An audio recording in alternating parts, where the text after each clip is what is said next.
of Silicon Valley. And this is China's Optics Valley.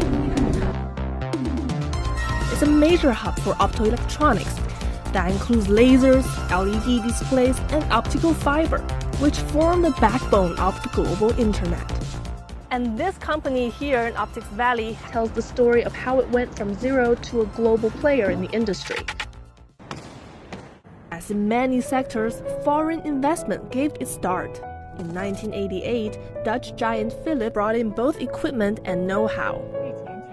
For a decade, the company relied on imported equipment, which were costly and restrictive. In the early 2000s, it decided to develop its own, taking money out of its revenue to set up research labs.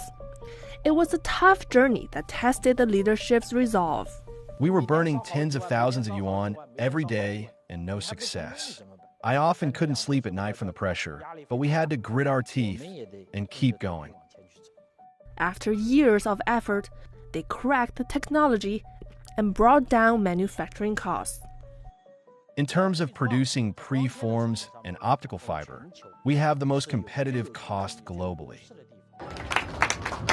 This advantage has enabled the company to establish plants around the world.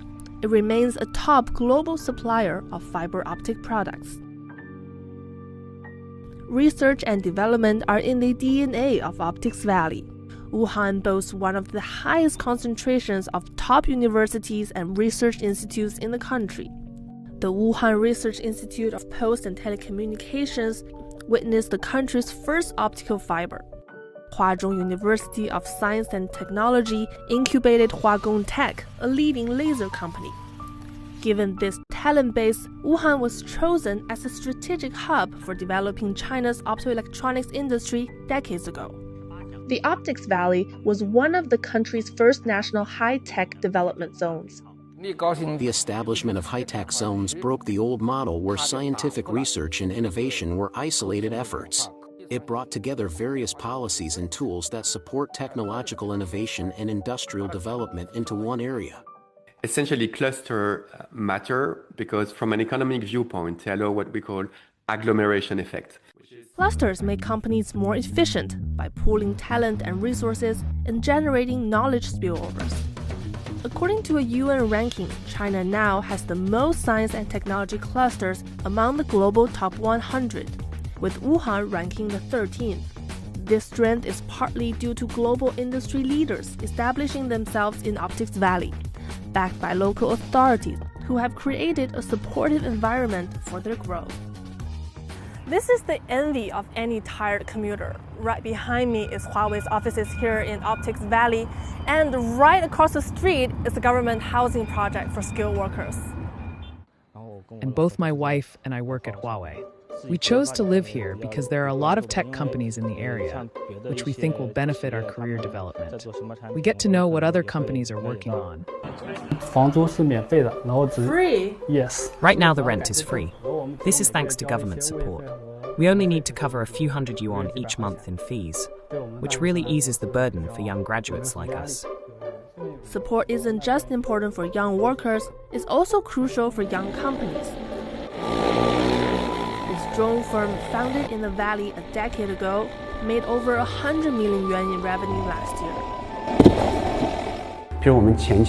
In the early stages, we received rent reductions, which allowed us to put all our energy and funding into research and development. That was crucial for our survival and growth.